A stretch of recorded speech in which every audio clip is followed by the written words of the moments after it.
Welcome to the Ghost of Highbury. What's up, guys?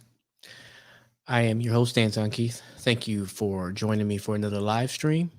It's been a pleasure so far. Let's keep it moving. So tonight we got a few things to talk about. Let's talk about the big incomings today in the world of Arsenal. Martin Odegaard.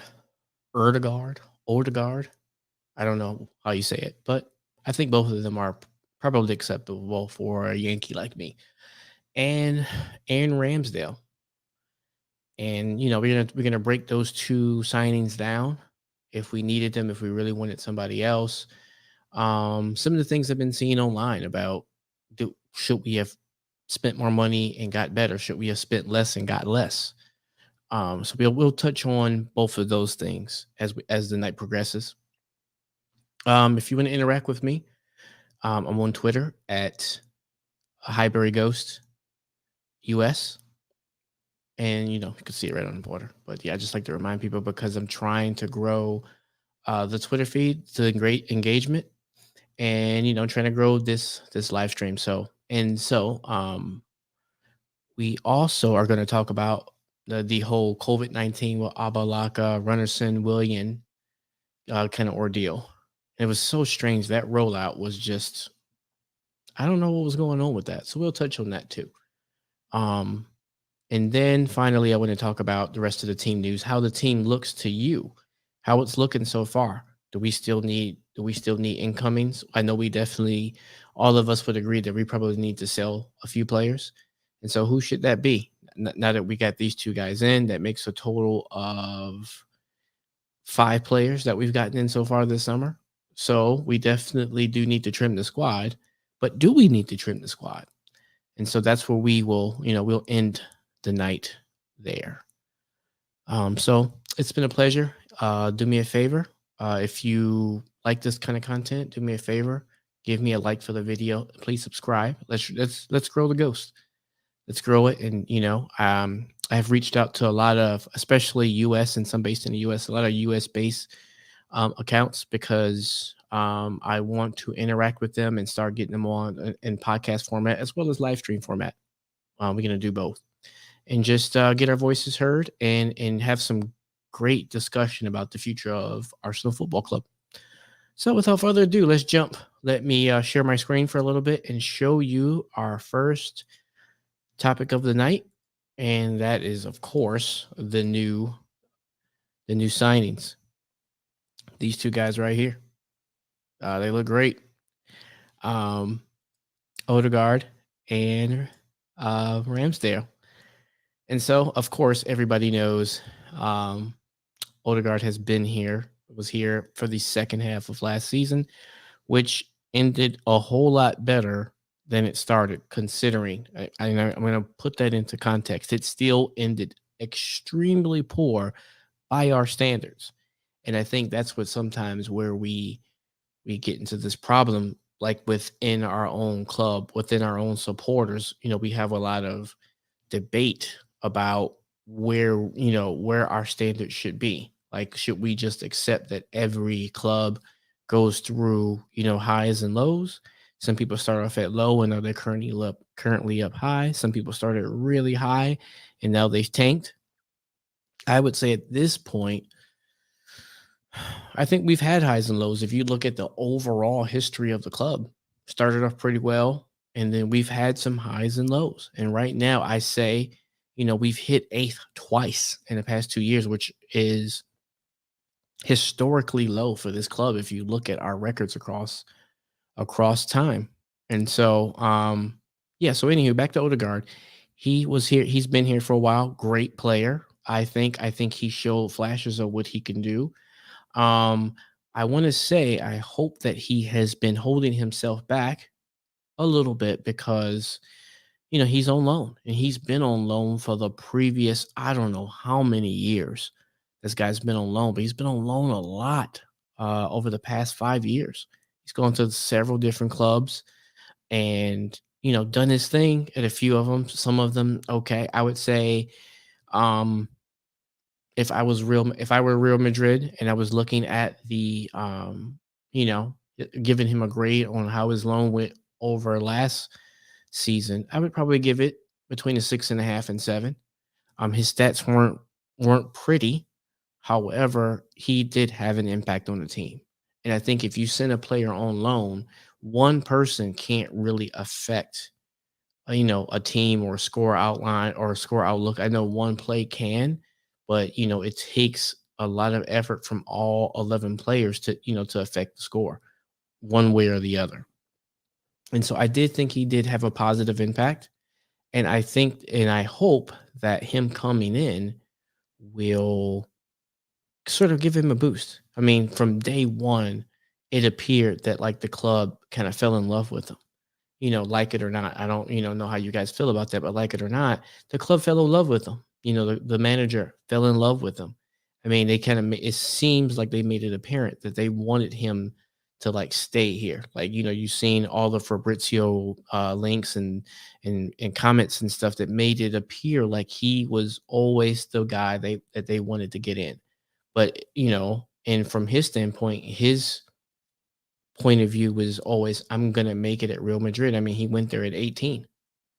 No, was it 16 or 18? I don't remember. But he went there in his mid to late teens, and his goal had always been to make it in that club.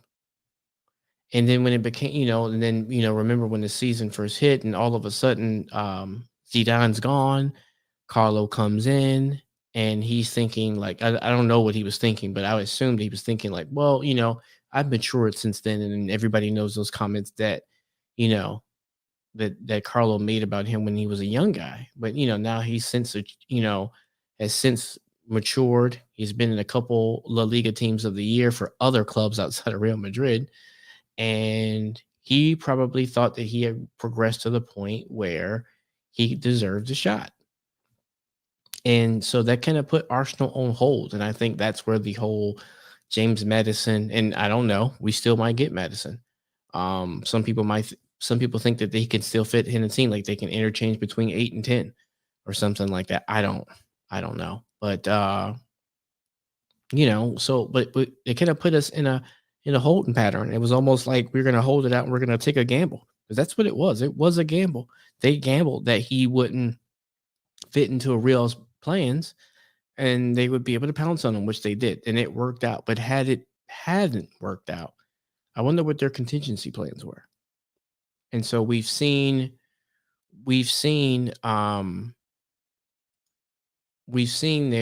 interviews, and big up to Fermi for doing an outstanding job. Big up to him.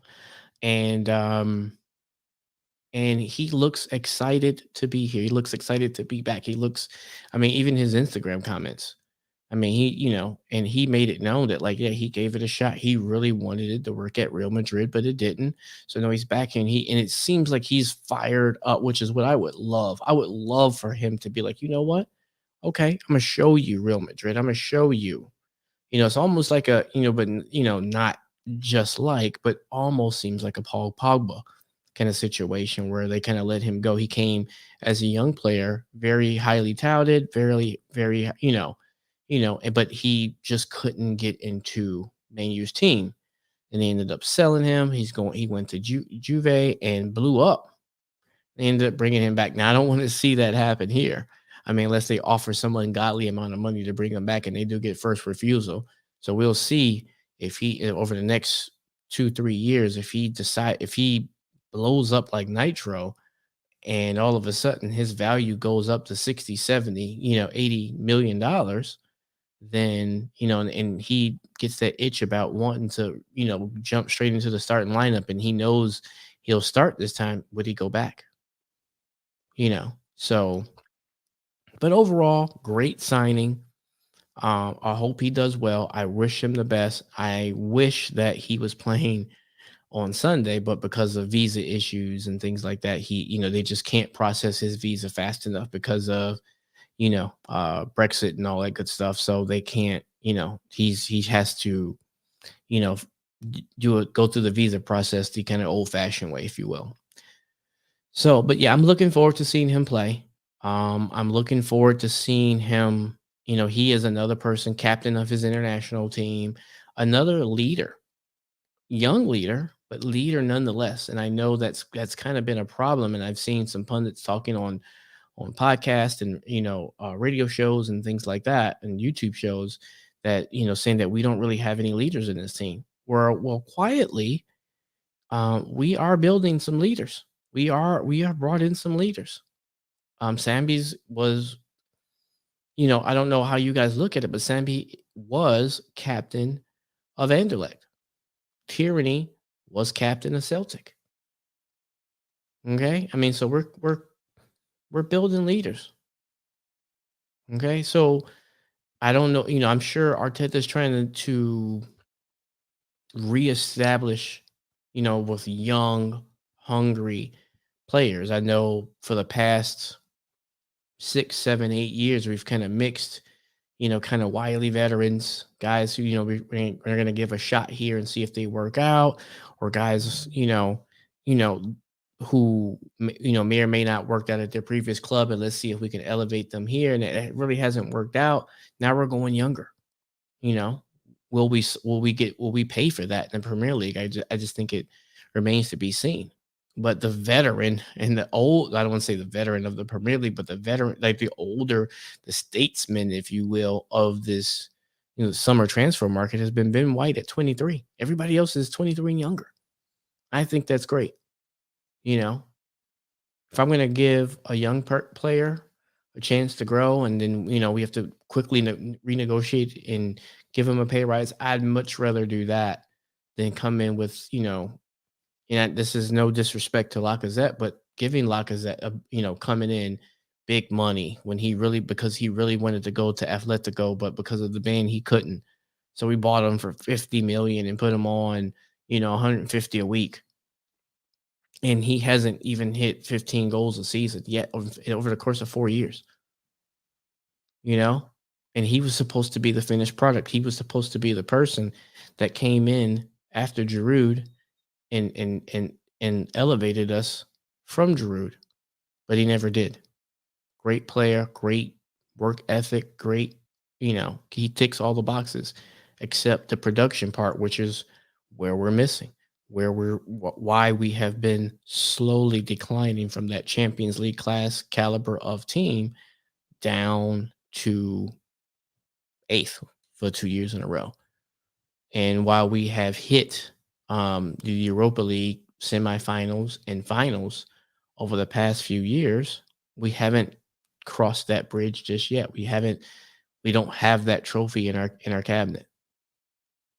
And so and those performances have been terrible. So I have no problem at all if we want to start over and wipe the slate clean and bring young, hungry players in here who will play for the shirt, who aren't all of a sudden always just playing for the paycheck. So bravo to him.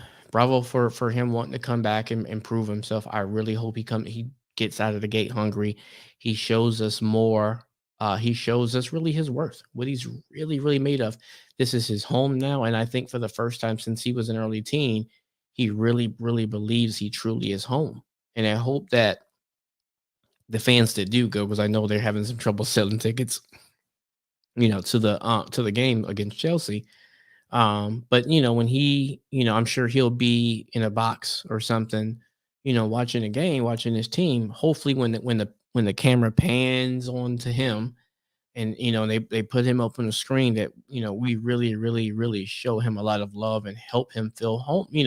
That's one of those players, as they say, that I think that you need to put your arm around. But he is also a leader. If you guys can think back to when they mic'd him up, I mean, he was, you never know whether they're gassing up for the cameras, or, if that's really their personality. Hopefully, I'm banking on the latter. But if that is his personality, then I'm hoping that he will um, blossom into one of the team leaders that we need, because he's going to be the man supplying the front lines.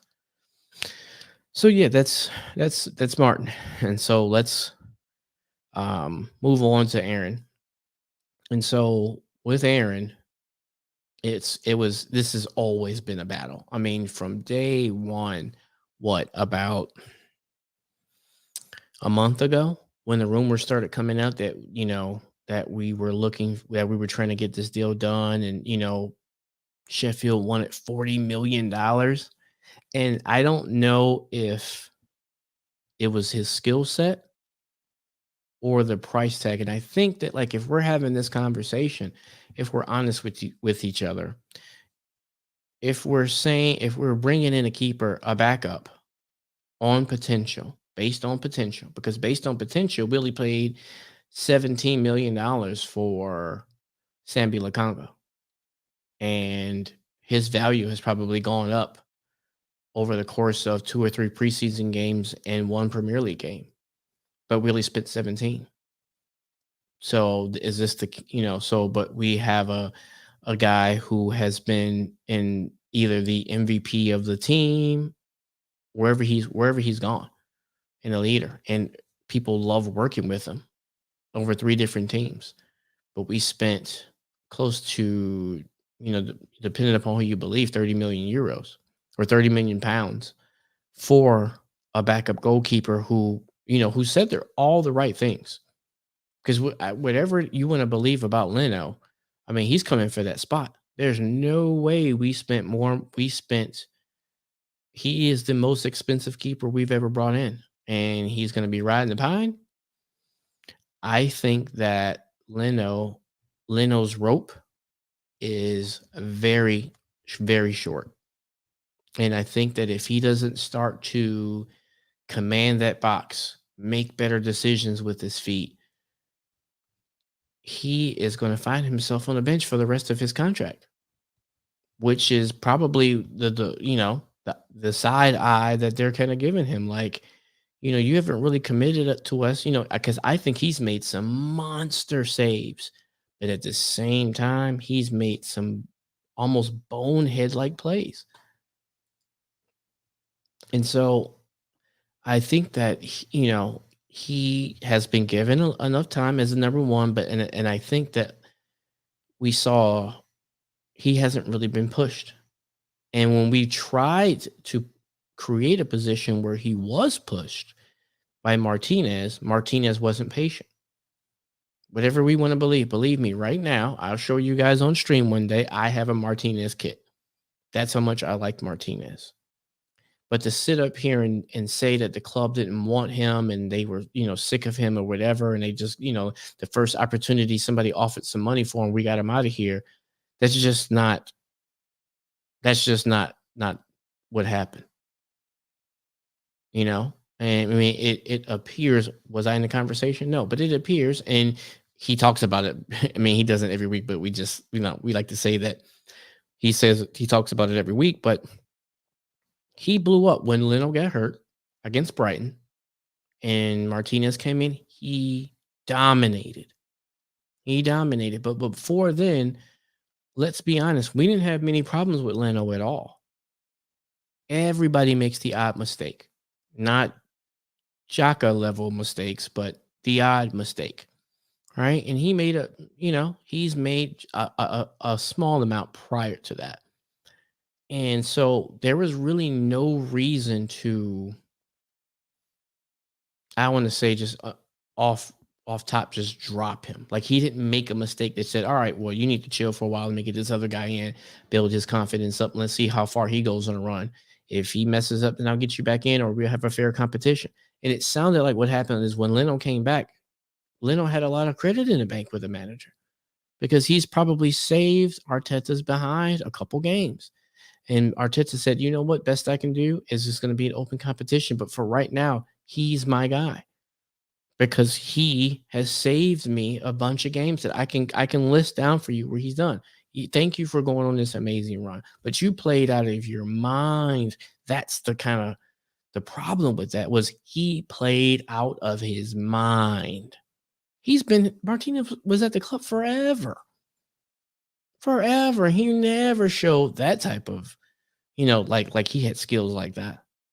Because if he did, why would you, if you have a homegrown guy, which is basically what he was, because he had been here so long as a kid and came through the ranks and everything, then why would you get rid of him? Because he had never shown that. That's why he had done so many loans, because he had never shown that level of skill. And then all of a sudden he gets thrown in out of nowhere off of bonehead play by the guy in Brighton.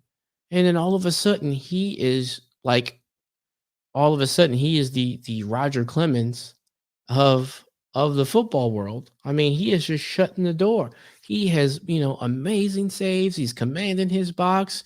He's quick to get the ball out and start the break. He is just amazing. And so what happened was when Leno came back, he said, it's going to be a competition. This has been my established starter. I acknowledge you as being on fire right now. So through training and through games, we will see who ends up being number one. And he said, you know what? I've been here long enough. You're not trying to just give me the number one spot. I'm out. I know there are plenty of clubs who come after me, and one did, which was Villa, and they offered 20 mil, and they got him. And I bet you when they paid 20 mil, some of their fans were probably like, wow, I mean, like he's been good recently, but he's been at Arsenal forever. And he never even got a game. Like, we spending 20 million? Like, hold up, we need a lot of different things.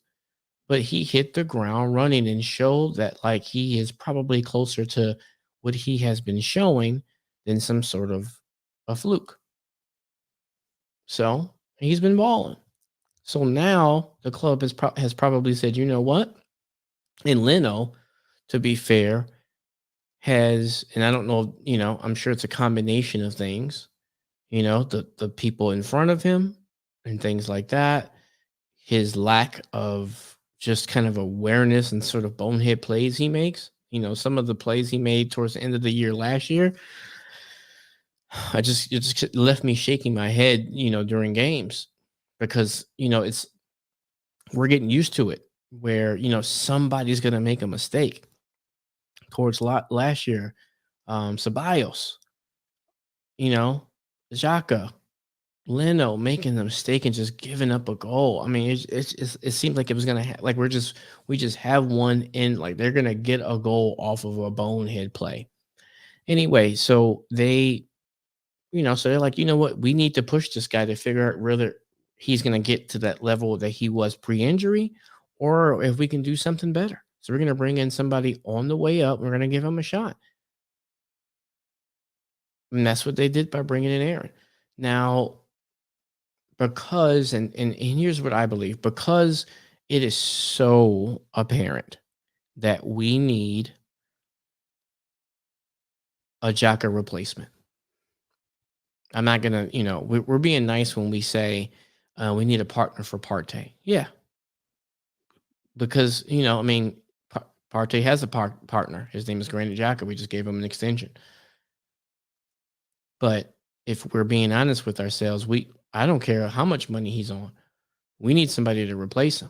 It's not my money. If they decide they want to extend his contract and give it to him, I don't care. But can we do both? Can we give him an extension and replace him? Because the way we play, I was listening to a couple podcasts, notably the Highbury Squad. Big shout to them. Big shout to Sophie and Super Kev. I really, really appreciate that show. I watch a lot of shows, but there are not many that I actually really enjoy and that make me stop and listen. There are people that I like to support, and I give them my view and I give them a like, because I think in a community you should, if you can, 'cause it doesn't hurt, it doesn't cost anything, it doesn't any of that stuff, but it shows people that you appreciate, that they support the club that you support, and that they're putting out their hard work and putting out some decent content. But so you're listening, and I'm listening to people, and he needs to be replaced. We need a higher caliber player. And the way we play, it doesn't suit him. It doesn't suit him to be covering for Tyranny when Tyranny goes bombing forward, down the left hand side. He's not that guy. He needs to almost be like one CDM, and he needs to be one of the two, and not necessarily a guy who's going to be making late runs into the box and doing sort of like a job like Willock was doing in Newcastle. But he's can just find that ball to get the ball up front. And I think that like we found, after all these years that he can't defend. He doesn't make smart decisions without the ball. And then when he does have the ball, he needs a lot of time to decide. It's like an old motor, you're gonna get it cranking and warmed up, before you go. And we need someone with like an electric motor, like you get a Tesla or something like that, one of these electric cars, and you step on it, it just takes off. That's the type of person we need that midfield with Partey. That's what kind of player Partey is. But we find that we can't really unleash Partey because Partey has to keep one eye on the back to make sure that Xhaka doesn't botch it, you know? And so I don't, l- Lord knows why we gave him the extension. I'm not going to harp on it. Definitely not going to go online ranting about it or anything like that. I don't agree with it, but whatever the case, that's neither here nor there. We still need to replace him. I am not one of these people who is comfortable with doing what we did last year and putting all our hopes and dreams on a young player. I want them to develop. I want them in 2 or 3 years to be one of the best players in the world. There is only one Holland. There's only one Kylian Mbappe. The rest of these kids are mortal. And I think sometimes we get so, we fall in love because they came through, Hell End, and we've seen them grow up and we know they've been there since like 8 or 10 and this and that, we just want them to do so well so soon. And I just don't think that's it. Do you want to keep them in the club? Yes. You know, um, but we need players who want to play for the shirt and who can produce. It's got to be both.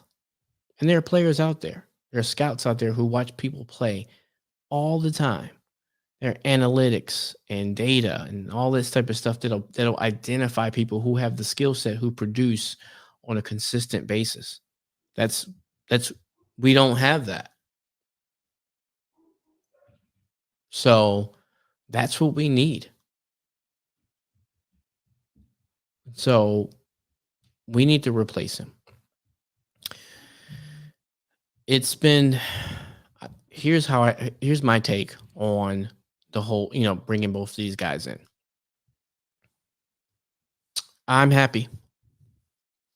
Um, if Ramsdale turns out to have better decision making, be better with his feet, better with commanding his own box, and better and faster getting rid of the ball, it's money well spent.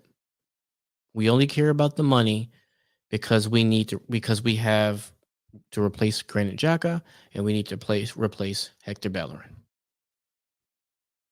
And we looked at it as like we can kind of deal with Bernardino.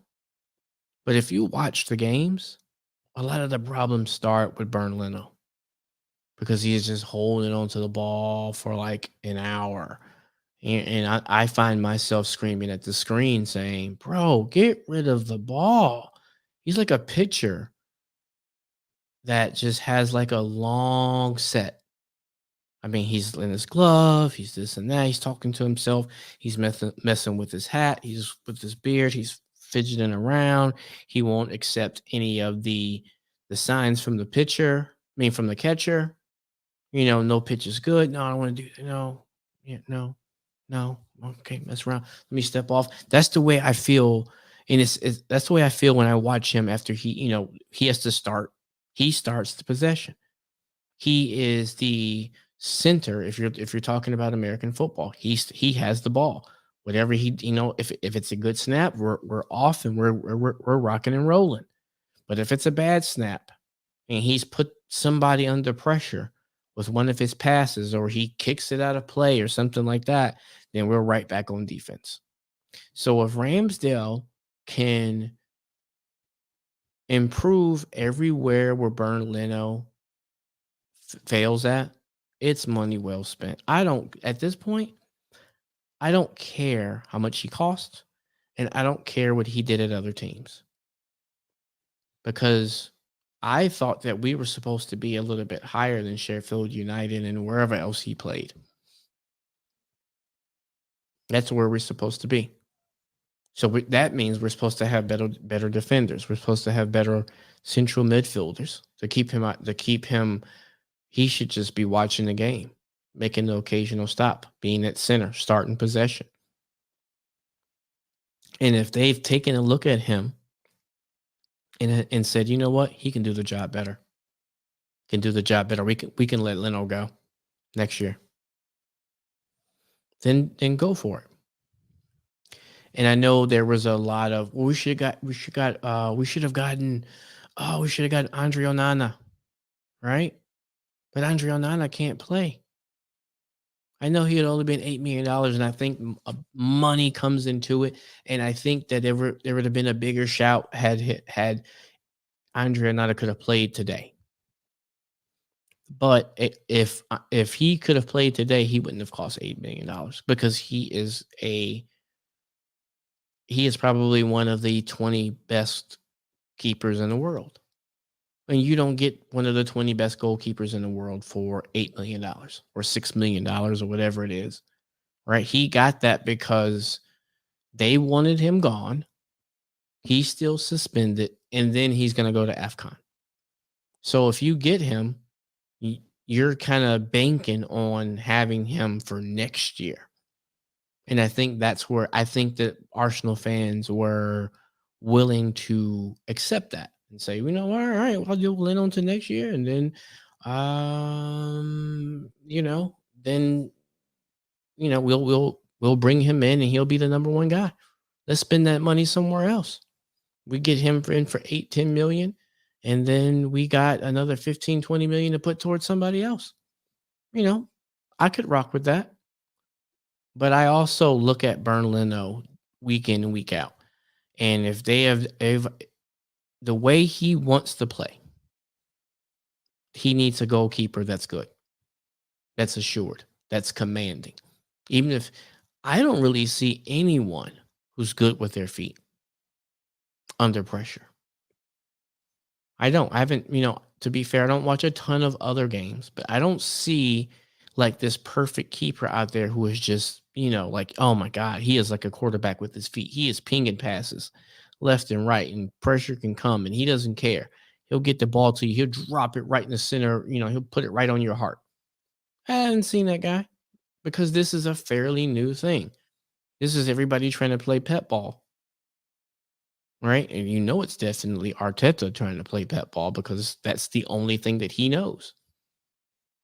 He could have, kind of learned some things from Arsene Wenger, but it appears that he didn't. He wants to play pep ball. And with pep ball, you need, a quality keeper. And if they've identified Ramsdale as potentially being that guy. So let's just see. If he's wrong, then he's given himself rope to hang himself with because they brought in 5 players so far. And he said during his press conference that it's 11 days to go and they still got things to do. Hopefully, I'm hoping, I have the people that I want to come in. But more than that, I want to see a lot of these guys who are sitting back collecting money, who are sitting back collecting their checks to go. Whether I like them or not, it can't be the issue. I want them out of here so that we can make room for people who want to play for the shirt. Simple as that. And so I'm happy with the signings. Am I over the moon? Are they going to jump right into the starting 11 and, they're going to propel us up the table? I don't know. If he gets in there and stops and Ramsdale, we stop the silly mistakes. We help our central defenders and right back and left back be more assured when the ball's coming in. If he commands his box and doesn't let a guy just hold him as a throw comes in and gets scored on, hey, the first time I see him to come flying in with a punch and doesn't care who's there, friend or foe, and gets that ball out of there, I am a fan. Okay. In terms of Odegaard, everybody wanted Madison. Everybody said, you know what, 30 million it would be good, but for 60 million, I mean, we can get a legit baller, tried and true, legit English baller. And I agree, right? Because we need a guy who can score goals. We don't score goals from midfield. I will accept assistant that either if you drop in one of the coldest finishers in the game, Aubameyang passes left and right. I think about when Mkhitaryan did the whole, yo Pierre, you want to come out here, and then the first thing he does is when he comes in is drop Aubameyang a dime, and Aubameyang like chips the guy for the goal. That's what I want to see. If he has 2 goals and 13, 14 assists, yo,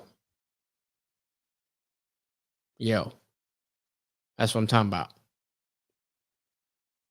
Right? I would love for him to score some, if he gets the opportunity to score, because Ozil did. Ozil was clean with it. Bounce shots and all types of stuff. You know what I mean? But this league is getting faster and faster. Look how fast Ben White is. Look how cold Ben White is with his feet. Right? So that means forwards need to be colder and colder. Okay? 'Cause you have to have a football and brain finish. You can't have that slow take up. You can't have you got to be able to like make a decision and drop that dime. Because we talk about Lacazette's pace, like he's fell off. We talk about Aubameyang. Watch him, watch him. They make runs. They don't get the ball. Watch last week when Balogun, he was making runs. Nobody was giving him the ball. Watch Pepe waving for the ball. These guys, they don't want that big looping pass and then they're one on one with the guy close to the touch line and they gotta like juke like 3 guys to get in on goal. Put those guys in behind the line. Put them in. They all pacey. And Lacazette not as much. But Balogun's pacey. Aubameyang still definitely, and him and Pepe, those are track stars. Play them in. Have the vision to play them in, and hopefully through practice or whatever, Martin could see like, man, these guys are making runs. Because that's what blew Ozil up here. Ozil was dropping dimes left and right those first few years. I mean, he was making dudes look like stars out there, and they loved this, which is probably why when he, fell out with Unai Emery, those guys were like, yo, this is my man that's making me famous. I need Martin Odegaard to make my forwards famous. Make Real Madrid regret. Like, man, really got 35 million for this guy. He over there killing it. Man. Maybe if we drop everything that we're doing, we can get him back if we pay like 80, 85. Come on with it. So that's what I feel about those guys. Let me know in the comments. Let me know what you think. I'm happy with it, but we definitely need to do more. Let's see after 11 days. If we haven't done anything, then we'll have to probably reevaluate how that money was spent, because we spent, as you guys, I'm sure everybody's seen that graphic. We've spent more than anyone in the Premier League, and we spent more than a lot of big clubs. We spent a lot of money. So was that money well spent? And when we do a host summer window live stream, we'll discuss that. Maybe I'll have somebody. We'll have a few guys on the show, and we will chop it up about that. So let me get a sip.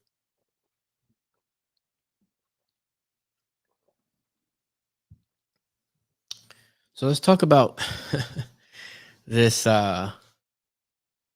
this Lacazette Aubameyang Runnerson COVID-19 thing. That that is wild. I'm not even gonna lie. Because that was definitely a self-inflicted wound. I'm trying to find it. If you're sorry about if I'm looking not looking in the camera, I'm trying to find um where they talked about that. Yeah, I'm just going to arsenal.com here.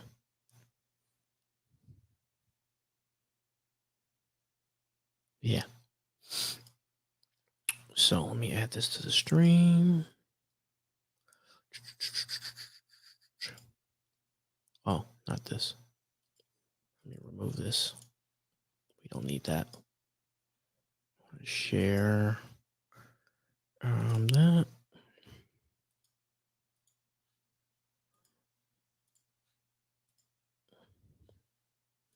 So here we go. So you guys have seen this. If not, here it is. This is from the Arsenal website when they did their, their medical check-in that they do, a couple of days before a game.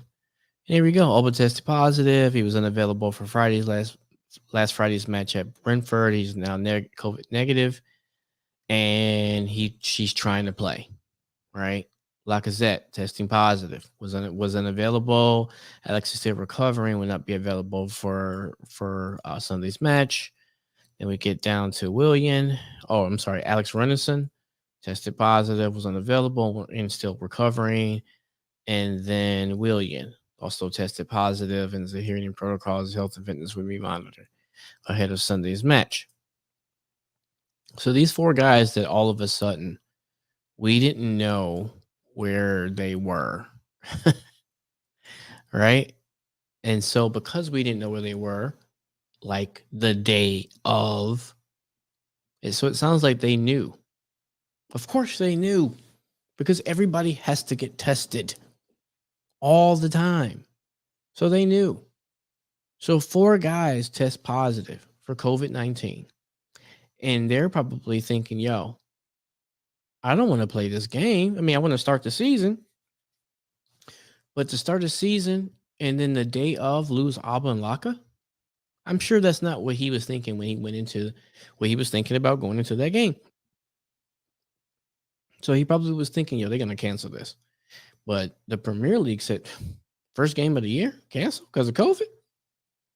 It's supposed to be like all the fans in the stands and this and that, and Brentford's new stadium, and opening day. Brentford, newly promoted, first time in the Premier League.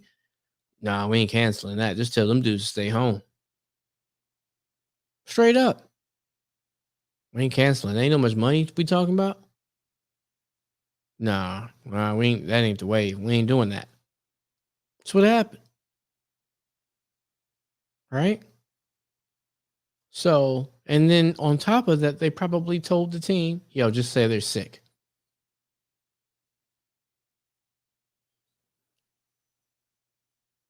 Just say they're sick.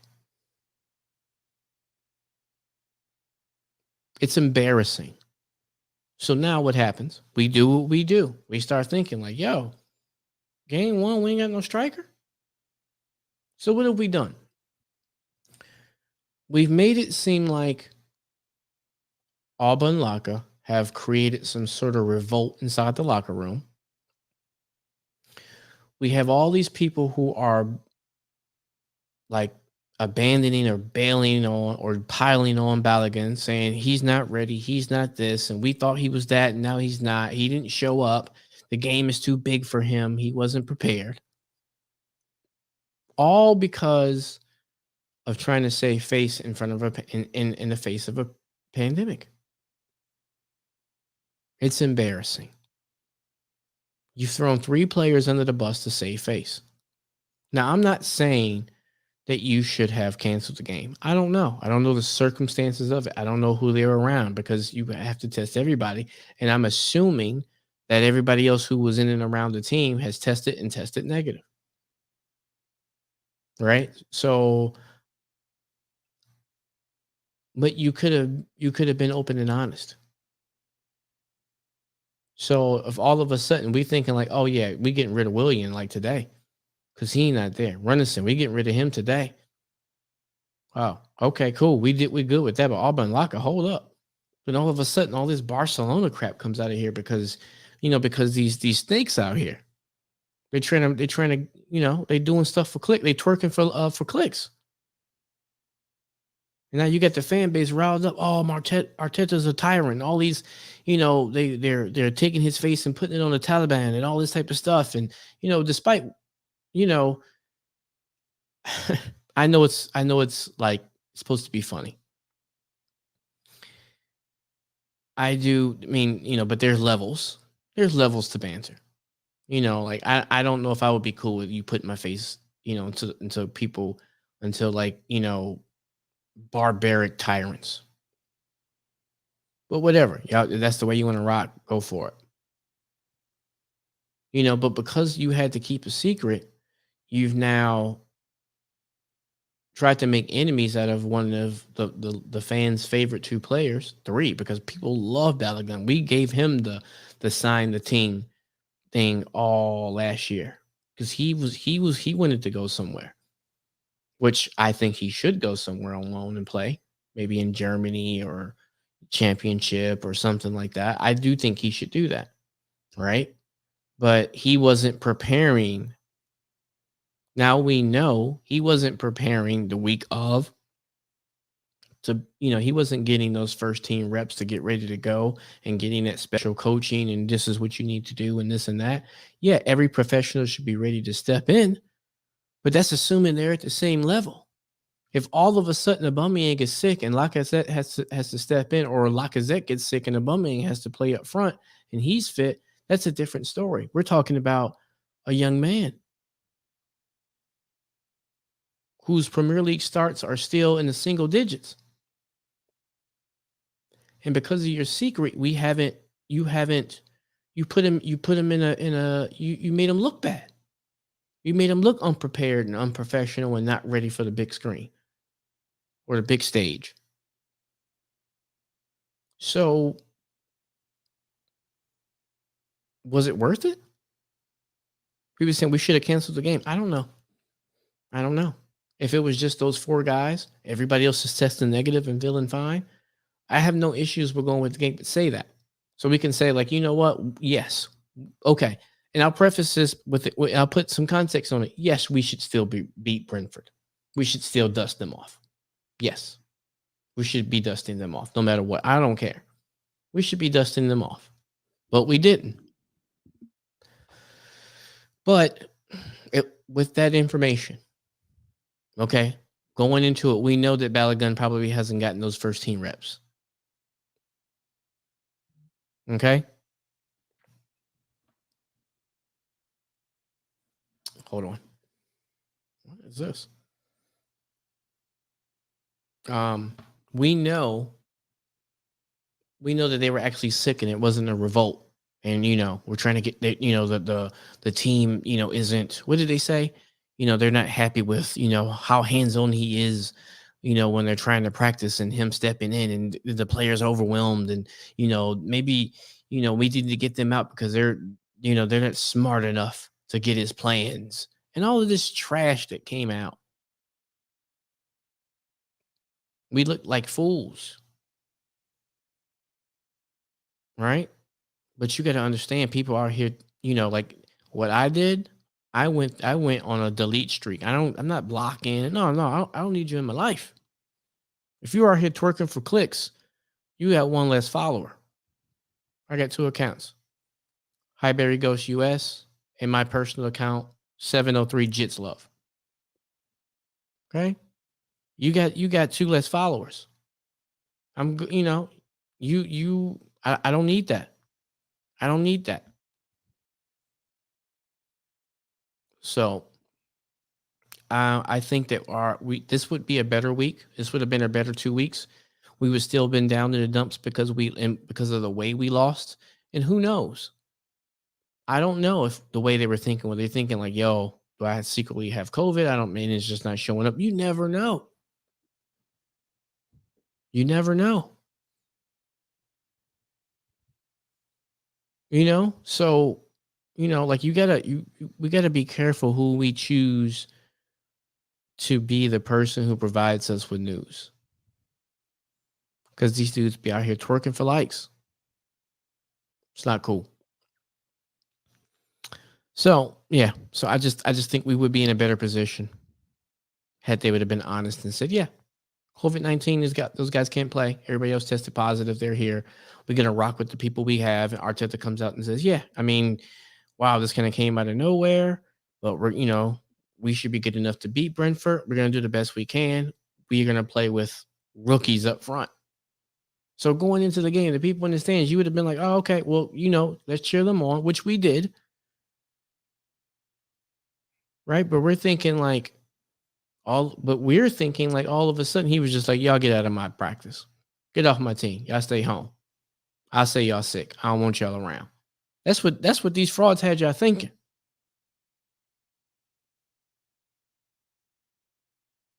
Meanwhile, they sitting at home eating chicken soup because they're actually sick. Well, not a bummy. But he like, yo, he's always online. And he ain't said a word. So they told him to chill on social. Let the team come out and say it. That's how you know. Because he's always, he's got like a online gaming team. He always on there. He ain't had no symptoms. He already back and tested negative, then practiced already. So they probably tell us tomorrow whether he's going to be, on the bench or whatever, because they probably, he's probably been isolating or whatever. And so, they've been getting Martinelli ready or Balogun again or Pepe, whoever's going to play up front, so that they can play and maybe he can get on the bench. So if we need him to be super sub, he can do that. But this week would have been so much better because they probably knew Wednesday. They probably knew last Wednesday, and they would have said, hey, a couple of our players tested positive. Everybody else tested negative. Those dudes are isolated. We'll keep testing up to the day of. We should be good. And they just been like, all right, put that out. We still rocking with the game. It might put you at a disadvantage. I'm sorry, but it's a lot of money involved. The season got to go on. I mean, if 8 players test positive or something like that, what can we do? It just happened the 4 that tested positive, 2 of them just happened to be absolutely vital to everything that we do. So, yeah, I don't like people being intellectually dishonest. Oh, they're sick. No, because he actually was never sick. They haven't, no one cares enough about William to kind of update us on his status, whether he's really sick or is he asymptomatic or anything like that, him or Runningston. So we don't know. They could be sitting at home chilling, or they could be at the club. I don't know. Right. But no one cares enough to even update us on their status. We just want to know about Alba and Laka. We know Laka's actually sick. We know Alba's already back. The other two, whatever. We ain't counting on them no way, and we trying to get them out the door. Anywho, that's my thing. That's my feeling about that. So let's end this stream talking about what we need to do now. So Arteta said after, it's still 11 days left. We still got things to do. We got some players that we need to get rid of. Let's keep it a bean. We got some players we need to get rid of. Right back. Bellerin don't want to be here. Cedric's apparently not good enough. Chambers is not a right back. Ainsley Maitland-Niles, I don't know. I mean, he kind of sums up. Ainsley sums up everything about Arsenal in the past 10 years. Good, but not consistent. But not consistent enough to do what you set out to do. Part of it is he has been good and then they bench him, right? A la Pepe. Part of it is his not wanting to get in where he fits in. And sometimes that works and most times it don't. So we need a right back. We need somebody who's competent and skillful and determined enough to match Pepe's intensity and also lift him up while also not being a bonehead in defense and being confident with his feet. That person has to be confident with their feet because our the start of our possession starts in the back and it's so all over the place. It's wild, right? So we need somebody in that spot. We need a partner for Jaka. We touched on that earlier. We need some. We need. I'm sorry. We need a partner for Partey and Jaka. We need to replace Jaka. Jaka should be the super sub or the closer, if you will, to come in and make sure nobody does anything dumb. He plays a little bit further up or right at the center. But if there was a way that he couldn't pass the central, because he comes in and does things like I've seen him at the end of games where we're holding on for games and he's like making like game saving tackles and sliding in and heading things away. Like it seems like when we're winning games and we're holding on, like balls are coming into the box. It's him. He's doing his thing. If it's something probably 30, 45 minutes before then that he done that like gave the other team the lead to begin with. So yeah, so we need to upgrade that position. Okay. And but most importantly, we need to get rid of some of these players who are, as they say over there, nicking a living. You guys are has-beens, you're frauds. You came here and we supported you. You couldn't do the job. And when you work for an employer, they compensate you for providing a certain skill. And it's not about hate. I don't hate any of these guys. But you get compensated for a certain level of performance. And when you don't you don't maintain a certain level of excellence, you got to go. It's as simple as that. But with football, when you paid a lot and the way transfer structures are and things like that, somebody's going to be, they have the right to accept that the fact that you're going to take lesser payment. If you go to another job and you're making, I don't know, you're making $50 an hour, right? But you're about to get let go, and so you go start looking for other jobs, and other jobs will hire you to do that same job, but then they only want to pay you 35 or 30. You're like, yo, right? I don't want to do that. I don't want to go to the other job. I still got this contract, so I'm just gonna see that out, and then I'll cross that bridge when I get there. That's basically what's going on. Other places want to offer them 30, but they'll you get a gig if you take 30. And they're like, nah, I ain't trying to do that until I ain't got a choice. Because you're basically giving away money. And you've chosen to, and that's exactly what it is. And you've accepted the fact that the team and the fans are gonna be like, yo, he's still like I mean, yeah, you signed the contract and we'll honor it and we'll pay you. But then you get to deal with everybody knowing that you are a fraud because this is a game. That's the difference between a regular job, like a job that you and I would have, and their job. You shouldn't want to play. We don't necessarily want to go to work. We might like our job, but we don't love it like football players love their jobs. They get paid more, but for that paid more, they have to produce. And a lot of these players don't produce. They do, but just not at the level that you need to go somewhere and get paid 40. If you're on 100 grand, you're not doing 100 grand's worth of work. Maybe you're doing 60, 50, 55, something like that. And that's your level. When you produce more, you get paid, you get compensated for that.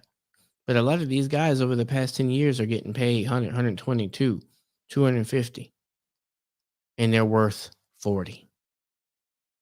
And these guys, you have to accept if you do a transfer, you have to take the fact that like you're gonna get take a hit on your money. And who's gonna give away money? Not most people. So let's see the next 10 days how that goes. It would be great if we can get out. I mean, I would love to see 5, 6 players go. I don't know if they will, but let's just say between the next 11 days and then the January transfer window. But here's the thing, I don't want to see these guys play if they don't want to leave. And there's players, right? You worked at a job where your boss doesn't like you and he wants you gone. We've all done that. So these guys definitely know, right? And so you between now and then, I don't want to see these guys playing. This is where people get upset with the manager because it's clear you're not in the plans. It's like he told Torreira. Torreira came back like, "Yo, what's up? Let me get my uniform. Where the ball's at? Let's play." All right, but you spent all year and the year before that talking about you don't want to play. You want to go home because you got your personal issues. You're homesick. You want to play for Boca Juniors. You even set a teams, bro. You even named a team. You went like one level past Jaka saying, I like it here. I need to speak Italian. I need to learn to speak Italian. And Jose Mourinho's a good manager and all this type of stuff. You went one level above that. You were like, yo, I want to play for Boca Juniors. Why didn't you pick a club that actually got some money? I mean, that wasn't the way, bro. You should have picked a team that could actually cut a check. Right? Then you hung out in the Spanish Disney World or wherever you were, Spanish Six Flags or wherever you were at, right? And you had to show it. Now, if somebody snaps you and then post it and you got caught, right? You got to kind of deal with that, right? You still stepped out, right? But the fact that you posted it, nah, fam. I actually like Torreira.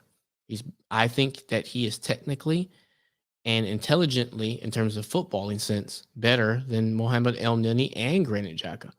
His size doesn't help him, but his energy, his speed, his passing ability, his tenacity, his ability to tackle, his technical ability is better than both of them. He might not be keys to the house FC or whatever, or hit a worldie in Europa League FC or whatever you want to call it, but the dude can play. It's not his fault that Unai Emery tried to turn him into Mesut Ozil or try to play like a flat three. That's not his game. We're trying to do the same thing with Granit Xhaka. It's so funny. So Unai Emery tries to play him in a flat three, but going forward, being the first person to get the ball back, it's not his game. Just like, Granit Xhaka covering, left backs who bomb forward, not his game. Won't get exposed. And he got exposed. We stopped scoring goals. All right. We started getting goals scored on us. And we're getting caught out, just like we do with Granit Xhaka. But yeah. So no, you gotta go. You gotta go. There's a lot of players who need to go. Go to Italy or wherever. Go back. Nothing against you. No hate. No, I'm not gonna get online and abuse you and do all this weirdo stuff that people do when they're not worried about getting punched in the face. In terms of people's social media accounts and these professionals and this and that. Yeah, I need to chill on that. Anywho, I don't want to jump into a whole nother thing, but yeah. So there's a lot of players. I want to see our wage bill decrease, or that's not necessarily like because we can afford to pay it, but I want to see that money. I want to see the money that they spend. I want to see it put to better use. And it looks like they're trying to do that. But a lot of these guys won't read the writing on the window, on the sign that says, yo, it's time to go. You're nicking a living. Time to move. Right? Or go rediscover your form. Go find your level and do your thing there. The Premier League ain't for everybody. I see that. I'm starting to watch games. I've been watching League One because I'm interested in Saliba and his progress. You know, a lot of the US guys playing in Germany. I'm interested in that. You know, so I am starting to expand. I watched the last Barcelona game. I'm starting to get interested in, world football. But one thing I can tell, the defenses aren't the same. The defenses they don't just allow you to just kind of, offensive player to kind of do whatever you want. It's just not the same. So, so yeah, we need to get. I want to see us bring in a right back, a center midfield. I'm not necessarily hankering for a center forward. I would love somebody who could head the ball. Be great because we're like cross and pray at this point, and it's a little annoying. But um, I like Dominic Calvert-Lewin. I'd like to see us go all in for him next year because I just don't think we're going to spend another 100 million because we need more than that, which kind of scares me because we really didn't need, to spend the money for a goalkeeper, but we did. So we really don't need to spend the money on the striker, but hopefully, so that makes me think that we might. That would be a weird flex. I would be ecstatic if we got Dominic Calvert-Lewin, but it would cost us $60 million, $70 million, or something like that. And it's like, if we still have to deal, we don't have a right back, and we don't have a partner for Partey, and we have to deal with Granit Xhaka's mistakes and lack of ability passing forward, then is it worth it? How many chances will he get if he doesn't get if we don't have a person to make sure Odegaard gets the ball to do his thing, or to get the ball to Saka or Pepe or Aubameyang? We need a person who can help Partey do that. We need a right winger who defenses are afraid of overlapping Pepe because they know he's going to do his thing. If we don't do that, then what are we doing? Who cares about his overlap if he can never get forward? We need to be smart about the next 11 days in January. But hopefully between the next 11 days in January, we get a lot of these guys out.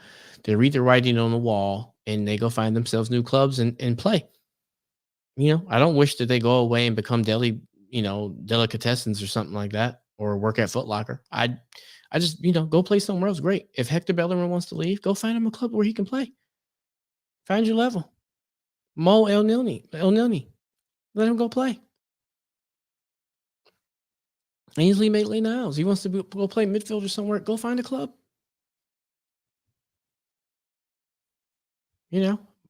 Rob Holding. Find a club. Came from Bolton. Go back to Bolton. You be a boss. But anywho, that's it. Do me a favor, like and subscribe. Let's grow the ghost. You see the it's over here. Right here. You see the Twitter feed. Please follow. I'll follow you back if you're an Arsenal fan. If you're not, then you're twerking for likes. I'm straight. I'll be back probably tomorrow. We'll do like a preview for the game. And if we get some new links or something like that, and they're actually not people twerking for likes, but they're concrete, we'll discuss that too. So it's been fun. Enjoy your Friday nights. Thank you for hanging out with me. Once again, my name is Anton Keith. This is the Ghost of Highbury live stream. It's been real. It's been fun, guys. Take care.